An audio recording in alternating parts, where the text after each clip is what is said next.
La dernière fois, j'étais en ville et tout, et j'ai croisé une connaissance de longue date. Ça faisait, je crois, 4 ou 5 ans que je ne l'avais pas croisé. Et donc, salut, ça va, ça fait longtemps, tout ça, tac, tac, ouais, ça va, je prends des nouvelles et tout, et bam, alors, et les enfants, ça va? Non, j'ai pas d'enfants. Ah, mais toi aussi, c'est la beauté ne finit pas. Ou bien, je sais pas quoi, là. Hein? Tu veux seulement toi, tu veux seulement être belle, tu ne veux pas faire les enfants, il faut se poser à un moment donné. J'ai rigolé. Je lui ai dit, tu sais, nos histoires sont différentes. Il me dit, oui, mais il faut faire à un moment donné, tu ne peux plus te suffire seulement à machin, voyager, le travail, tout ça c'est bien, mais si tu n'as pas d'enfant, ça ne sert à rien.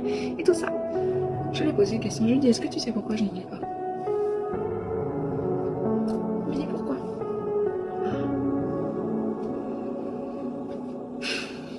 J'ai eu un fils, il est décédé. Évidemment là, son visage se décompose. Ça fait plus de 10 ans que je traite de l'endométriose. Je ne peux pas vous dire le nombre de fausses couches que j'ai fait. Je ne peux pas vous dire le nombre de traitements que j'ai fait hormonal. Je ne peux même pas vous dire ce que ça m'a coûté parce que ça coûte une blinde. Vous pensez que c'est facile et puis on ne fait pas. Vous pensez que c'est facile et puis on ne fait pas. Arrêtez ça. Arrêtez ce comportement-là. Tant que vous ne connaissez pas la cause, ne portez pas de jugement. Tant que vous ne connaissez pas les comas quotidiens, vous pensez qu'elle-même, elle ne réfléchit pas que oh, elle a 40 ans, elle n'a pas d'enfant. Vous pensez que je ne réfléchis pas à ça? Vous connaissez mon combat quotidien? Mais non. Comme vous ne savez pas retenir vos bouches, la seule chose que vous savez faire, c'est juger.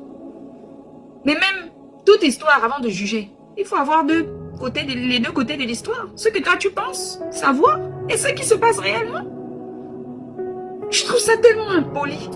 Je trouve ça tellement irrespectueux de dire à quelqu'un que tu ne fais pas, pourquoi tu ne fais pas les enfants, la beauté ne... En fait, et c'est un dans les familles africaines où on te met une pression par rapport aux enfants, ce qui fait que tu te remets en question et tu te dis, mais si, en fait, si je ne fais pas d'enfants, je n'existe pas. Mais arrêtez. Et de toutes les façons, que ça soit par la maladie ou que ça soit pour autre chose, les gens ont le droit de vouloir ou pas. Donc ce n'est pas parce que pour vous c'est important que c'est important pour l'autre. Quand on voit ce que le monde est devenu aujourd'hui, on a peut-être peur aussi de faire des enfants et de les laisser dans ces conditions-là. Surtout quand on voit des comportements comme ça, là, comme les vôtres là, ceux-là, vous là qui faites ça. On a de sérieux problèmes en Afrique, hein. On a de sérieux problèmes. À un tel point que maintenant quand tu as un problème de fertilité, tu ne peux même plus en parler parce qu'on te juge pour ça. Comme si c'était quelque chose que toi tu as commandé quand tu es né. Qui est né et puis il a dit moi je veux avoir des gros seins, je veux avoir des petites fesses, je veux être grand, je veux avoir les cheveux. Non, tu nais comme ça. Donc les problèmes que tu as pour enfanter là, ce n'est pas forcément parce que tu as eu un comportement, tout ça, ça n'a rien à voir. Ce sont des problèmes avec lesquels tu nais.